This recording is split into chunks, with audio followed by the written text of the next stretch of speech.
6种咳嗽声音，教你火速辨别孩子到底生了什么病。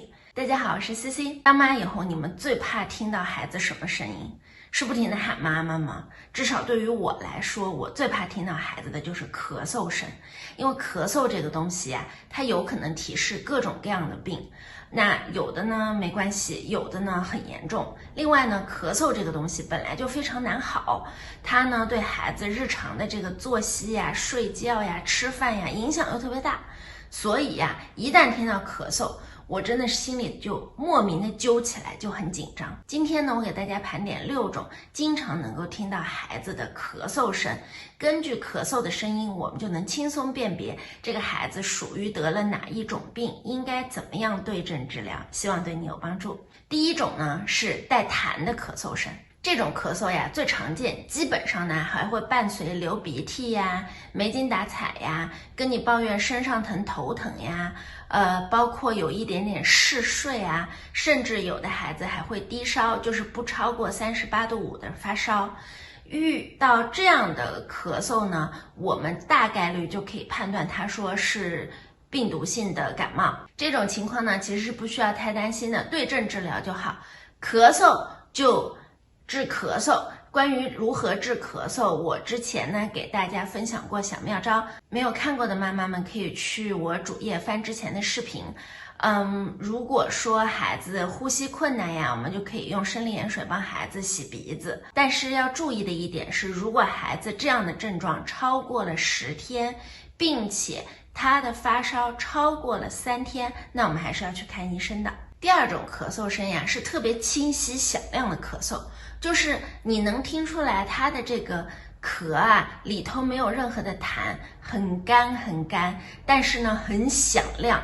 他白天呢大概会缓解一些，然后呢晚上会加重，一旦咳起来就是阵发性的，一直咳一直咳一直咳。如果不咳呢，好像很久也不咳。那这样的咳嗽是什么原因呢？这样呀有2个可能性。第一个呢，它是过敏性的咳嗽，就是他平常接触了什么过敏源了，比如说花粉啊。我碰到很多小朋友都有对草有过敏，他只要一到外面玩，草地上一折腾回来就咳嗽。还有呢，有可能是支原体感染的咳嗽，那也有可能是这种非常响亮的干咳。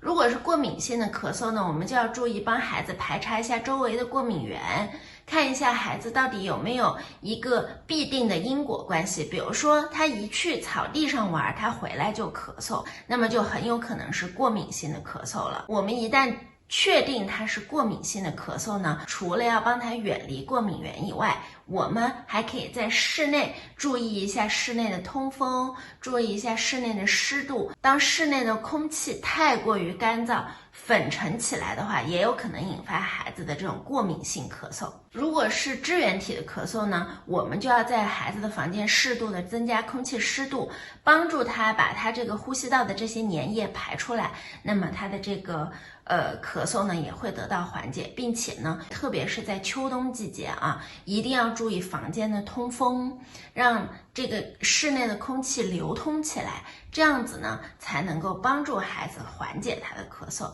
这里要注意的点是，如果这个孩子的这样子的咳嗽越来越严重的话，咳得越来越厉害，持续时间越来越长，越来越剧烈，那我们就也是一定要去医院进行进一步的检查的。刚刚说的这2种咳嗽呀，大概率我们都是不需要去医院的，我们帮助孩子在家缓解了就可以了。